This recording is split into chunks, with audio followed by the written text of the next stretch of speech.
Hello and good morning. I'm Ethan Feller from Zacks Investment Research, and this is Momentum Mondays. I hope you all had a good weekend. There's a few things we got to catch up on for the market this week. So I'm going to go into the economic calendar to show you the data points that we're going to get this week.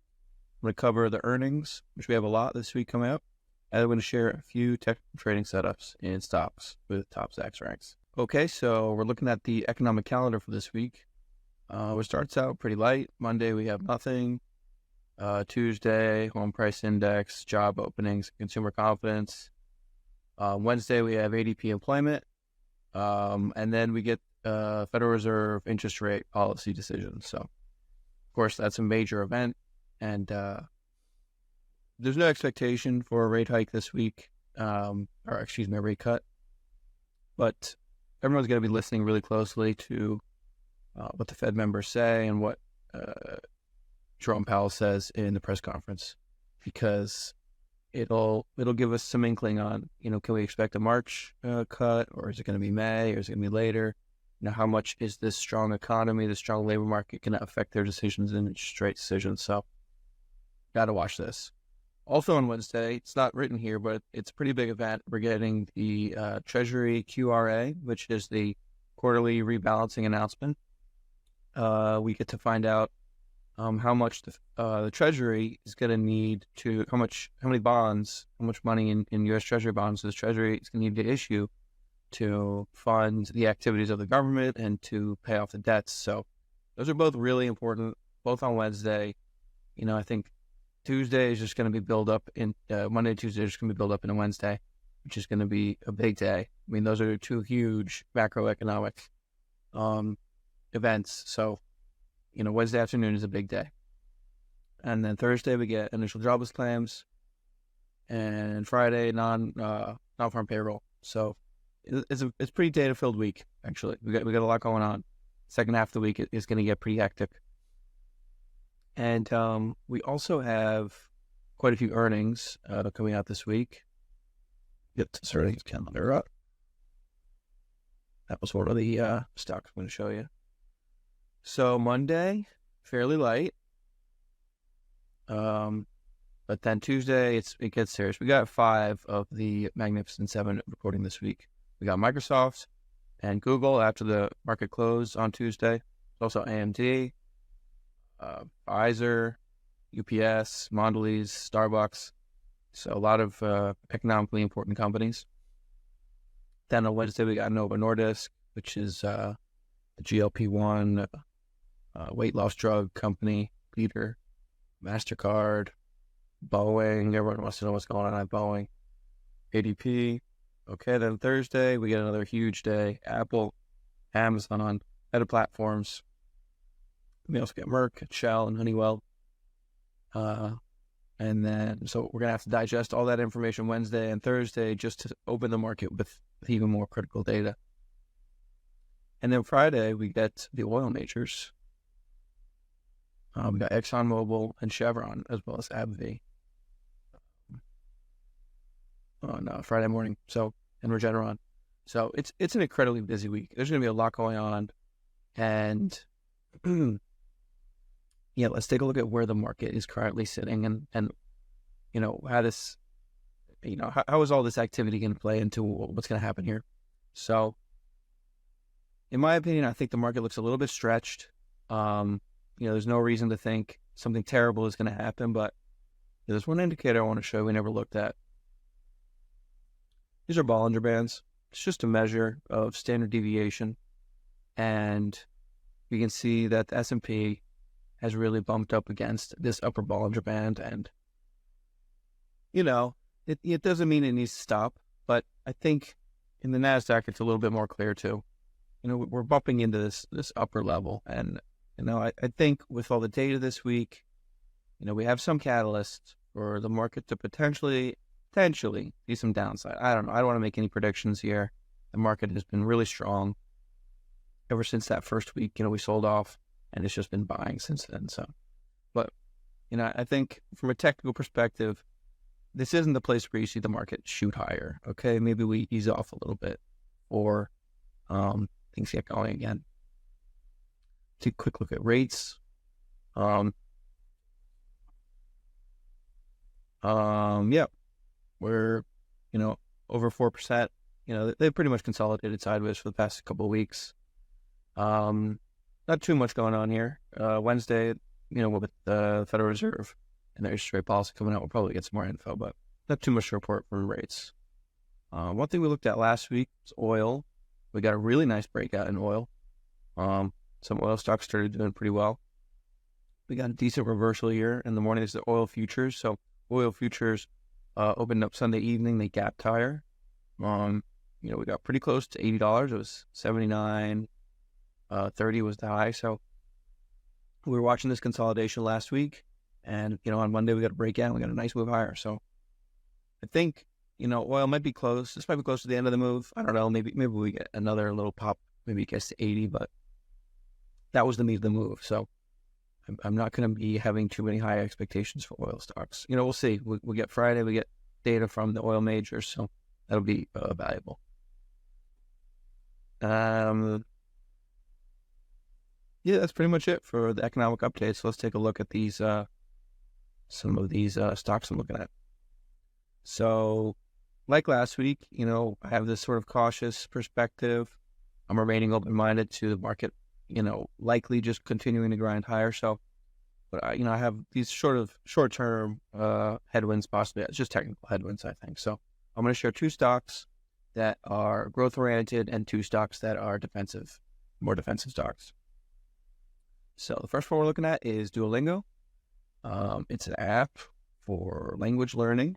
It's one of the best ones. I mean, if you're looking for something to learn a language, Duolingo is a very popular one. It's got a top Zacks rank. It's got good sales growth. Let's take a quick look at that. Yeah, we can see this year sales are expected to grow 42.6% annually to $527 million, and then next year nearly 30% annual growth. And earnings are flipping positive, which is always a fantastic development.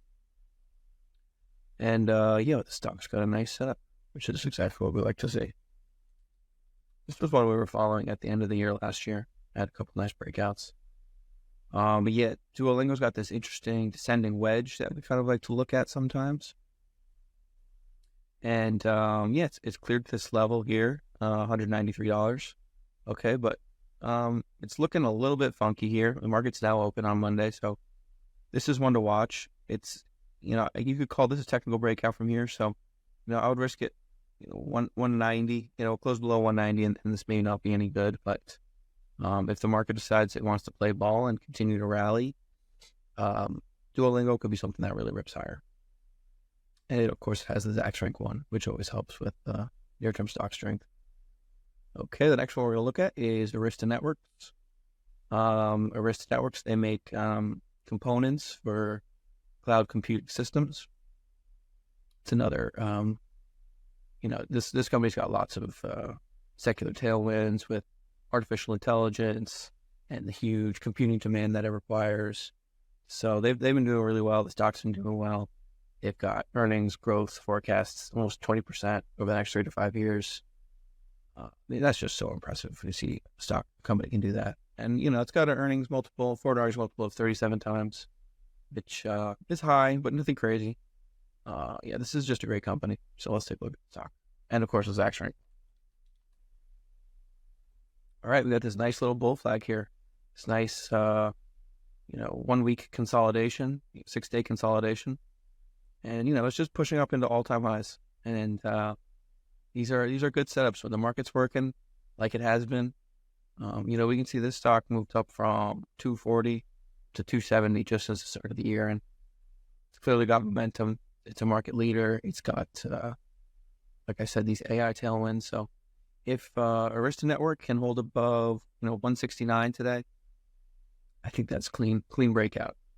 However, you don't want to see a breakout and then fall back below.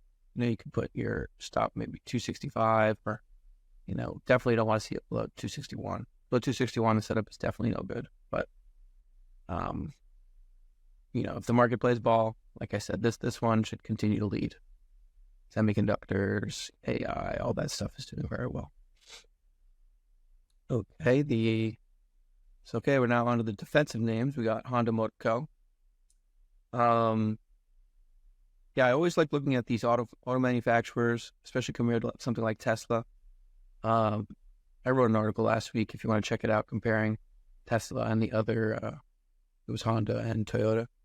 But yeah, it's got a really, really fair forward earnings multiple of just 7.8 times. So it's just trading 7.8 times earnings. I mean, Honda is one of the largest auto manufacturers in the world.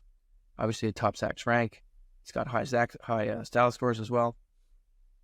And it's got these huge earnings per share growth forecasts, 21%. So this is a really good, just fundamental setup.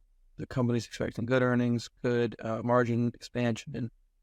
And, you know, they're not I'm sure they have an electric car that they're going to release, but they're not at the whims of the growth expectations of electric cars like Tesla. Whereas Tesla saw a slowdown in growth last week in sales. And, you know, that puts a real risk at its real premium valuation. And, you know, Honda, it's got just 7 times earnings, 7.8 times earnings. So Honda's a good one, and good fundamental setup. So the downside's measured, and we got this technical setup. So when I looked at this chart on Friday, we had this nice pennant. No, it's not like a high flag like we look a lot of the time, but yeah, this was still a nice momentum setup, I thought. We can see a gap significantly higher this morning. It's 2% higher on the day. I think that's tradable. You got to give it more space. So obviously you can't take a position quite as large, but so long as it doesn't trade back below 32.50, you know, I think we can see Honda trade higher. And you know, we saw in the inflation data last week that autos have, or 2 weeks ago, that auto sales have actually picked up again. They slowed significantly last year after getting revved up by the post-COVID boom. But yeah, I think autos have corrected pretty nicely, and I think this is a decent setup going forward with the really nice fundamentals and this clean technical breakout. So Honda is definitely one to keep an eye out. And the last stock I'm going to share today, defensive name, DaVita. This is a healthcare. They're a clinic for dialysis, do dialysis for people. It's the largest clinic in the country. And you can see we got Zacks rank 1, good style scores, except momentum. Though we'll see in the chart that that's not necessarily true. It's got good earnings growth, 17.3% for the next 35 years. And again, a really low relative valuation. Forward earnings multiple of just 12.6 times. So let's take a look at the stock. Also worth noting, Warren Buffett is a huge shareholder in this company. And I wouldn't be totally surprised if he eventually just bought the whole thing one day. I think he owns something like 20% of the company. So we can see we got this huge 2-month consolidation here. Gives you a real clean risk levels. So again, we see DaVita above 110, and we should see it move swiftly higher. Alternatively, if it goes back below 103, this probably you're going to want to wait for other opportunities or look for something else in the market. But again, I shared the Honda, DaVita. I expect these to hold up if we do see the market correct a little bit more, and it should be sort of a haven. Healthcare definitely tends to be a haven, and Honda with that really low valuation, also it really limits the downside. And alternatively, Duolingo and Arista Networks, if the market does decide to continue rallying, they should be good ones for upside. So that's it for the setups. I hope this was helpful. Thanks for tuning in, everybody. Hope you found this valuable and entertaining. If you want more from Zacks, and you like this video, definitely subscribe to the Zacks YouTube channel. And if you want more directly from Zacks, go to zacks.com/promo. Thanks.